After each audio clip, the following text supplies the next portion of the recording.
Hi, I'm Tammy Layton. Welcome to Change Management Training. Managers and leaders must implement change in how businesses are run in order to stay competitive in an ever-expanding global environment. Change or transformation can be defined as a process or a collection of individual actions arranged into a succession that has inner logic from beginning to end. Change management. Who must change? Why must change occur? And what changes can be made?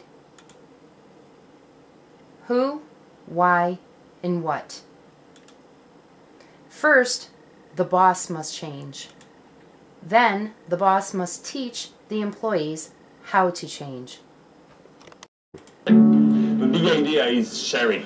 Sharing is much more important than protecting all your ideas, and it changes everything in the way we communicate, the way we know people across countries, through the entire world. Language matter less, countries matter less. It changes also the entire game in entrepreneurship. And it's an entirely new world that I think video will be a very, very big and interactive way player that has not happened yet as well. Sharing is much more important than anything else. It keeps you stay in touch with your community. And the number one asset everybody has, but many people don't know, is the community.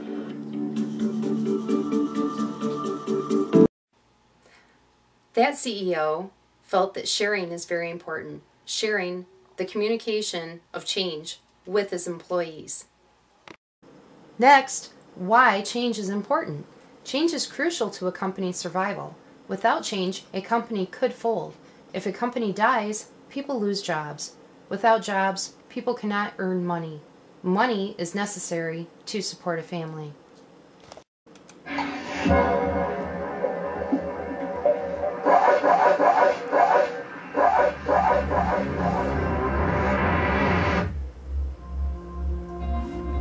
Every 2 years, we conduct a face-to-face CEO study around the world to tap into the insights of CEOs on their investment plans and the actions they're planning to take.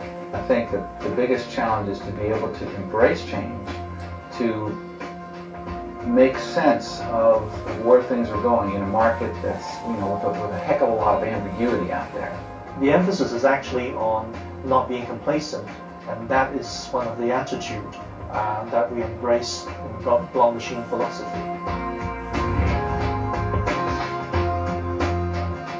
Hungry for change means anticipating change on the horizon and taking bold moves to position your enterprise to capitalize on that opportunity.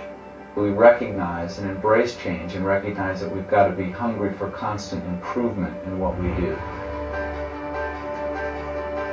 If you are increasing the level of efficiency or increasing innovativeness or improving technological applications, yes, you need to increase the level of investment in those areas. But we need to make certain that we're very disciplined about how we go about that and not to lose the core aspects of the organization that we do not want to change.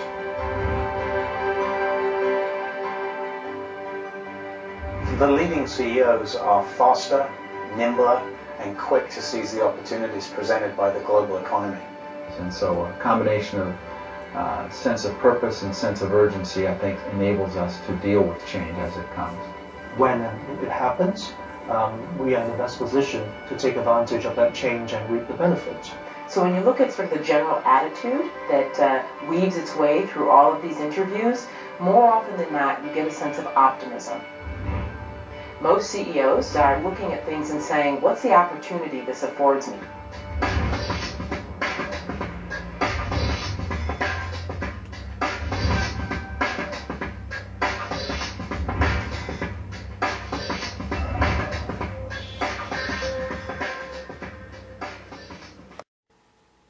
Now that we know some of the whys and whats of change, let's further investigate some of the reasons why people have a hard time changing. For most of us, facing a jump into the unknown can produce a bewildering variety of reactions and emotions.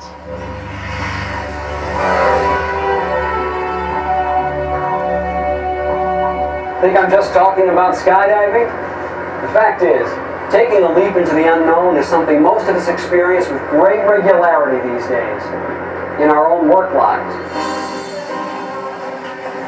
Hey, how'd the meeting go? Did they approve it?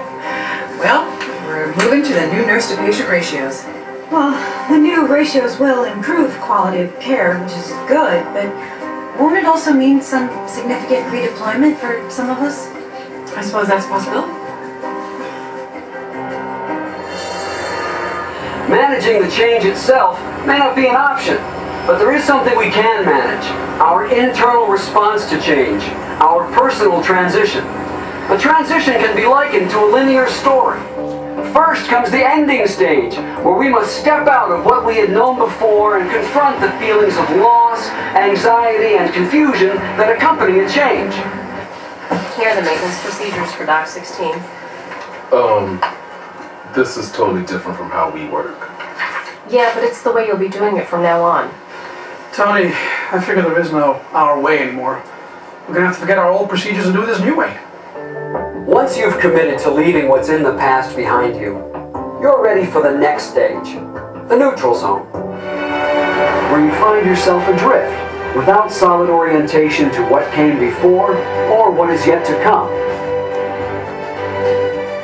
We think we located the point where things broke down, and we assume it's here on page 2 where... Look, I don't really know if this is going to get us anywhere. What do you mean? Well, it's just that some of the departments in this chart don't even exist anymore. Products have been tabled or canceled outright. I don't really know if we can ever diagram how we work together again. Things are changing too rapidly.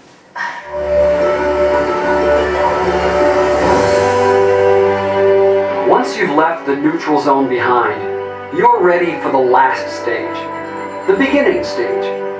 This is where we begin to embrace the new way of doing things and create an action plan for the future. How many freshmen signed up so far? 29 confirmed. Some really good candidates. 29 candidates. Right on target. And which target was that? Mine. I set a goal to enroll 40% of next year's freshman class from within a 500-mile radius. If all our open houses pull like this, we could achieve that. If all of my recruiters set goals like yours, we'd be at capacity or above. Change can be frightening, but it can also be exhilarating. It's all in how we view change and how we respond to it. By managing our own transition, we will not only be able to successfully accommodate change, but will also be more willing to embrace a leap into the unknown again and again. Leaders and managers can ask pertinent questions in order to determine if change is necessary and what method of change should be utilized. Some good questions to ask are: is there satisfaction with the current business performance? Which is more beneficial, focusing on customers' needs or the products and services? Would it be advantageous to follow multiple routes and create a web of opportunities? And how can the business overcome hurdles while implementing change? To successfully implement change, business leaders and managers must formulate and communicate a realistic vision to all staff, solicit input from the staff, create a sense of urgency for the change, and establish the new procedures. One of the popular change management methods is lean. Make sure you provide needed resources, appoint lean champions, communicate both up and down the chain, manage expectations, stay committed, train all employees, and make it simple. Regardless of the change method that is chosen to initiate change and how a business operates, a business leader or manager must help the employees understand why the change is necessary in order for the employees to not feel as though the change is another flavor of the month fad. To recap change management, who needs to change? Change starts with the boss and ends with the employees. Why? Change is necessary for survival. What? Change the way a business is run. This has been Change Management Training presented by Tammy M. Layton. Thank you.